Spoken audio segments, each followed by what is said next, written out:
அகநேரியல். நேர்மை என்பது வளைவற்ற தன்மை. அகநேரியல் என்பது நேர்மையான உள்ளத்தை கொண்டவள் என்பதாகும். வஞ்சனையற்ற தெளிவான சிந்தனை உடைய பெண்ணை குறிக்க இப்பெயர் பயன்படுத்தப்படுகிறது. அகத்தமிழ். இது மிக உயர்ந்த ஒரு அடையாளப் பெயராகும். அகம் என்ற சொல்லே தமிழுக்கே உரிய அகப்பொருள் இலக்கணத்தை குறிப்பதாகும்.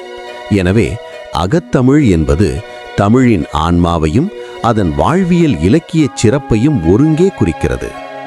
தமிழை தன் உள்ளத்தில் கொண்டவள் என்பது இதன் பொருளாகும். இது ஒரு மொழியியல் அடையாளமாக ஈழத்தில் போற்றப்படுகிறது. அகப்பிறை. பிறை என்பது வளர்ந்து வரும் சந்திரன். அகப்பிறை என்பது வளர்ந்து வரும் மன ஆற்றல் என்பதாகும். ஒரு குழந்தையின் வளர்ச்சி மற்றும் அதன் எதிர்கால மேன்மையை இப்பெயர் அடையாளப்படுத்துகிறது.